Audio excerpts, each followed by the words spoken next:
When you think about the basics of photography, there's three things that come to mind: shutter speed, aperture, and image sensitivity. Today, we're going to be talking all about aperture.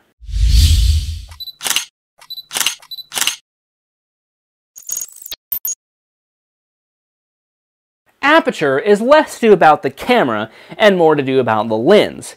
Inside of this lens is a disc that can change sizes from really small to wide open, and it is given a value from a number to a different number. For example, this lens is f2.8. That means on its widest end, it can do 2.8, whereas on its lowest end, it can do something like an f22.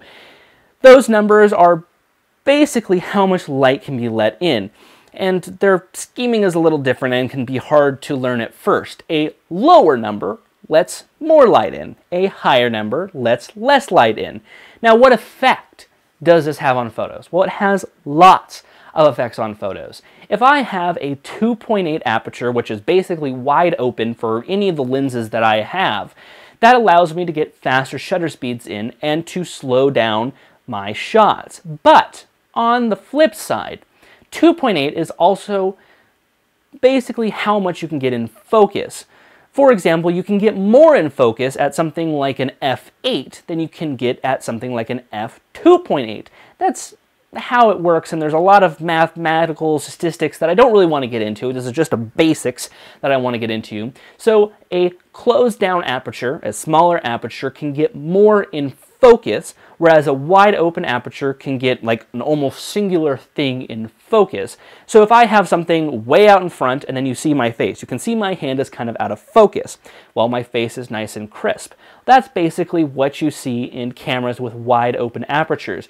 You'll see if I was focused on my hand would be crisp and my face would be blown out.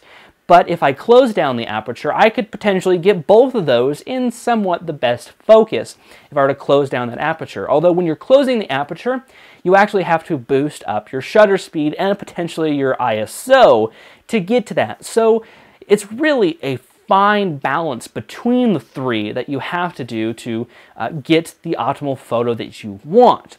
So hopefully that answers your question.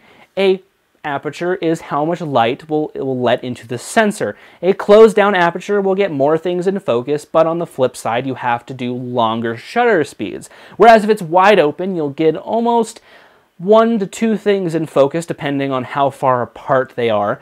And, well, you can use faster shutter speeds. So, again, fine line, you have to play around with it, but hopefully that answers your question. My name's Creighton Meller. If you have any questions for me, email me, creighton@cameragazer.com. You can also follow our social media profiles on Facebook, Twitter, and Google+, all under the username of CameraGazer. Be sure to like and subscribe. We always love that. And thank you so much for watching. Again, my name's Creighton Meller. We'll see you guys next time.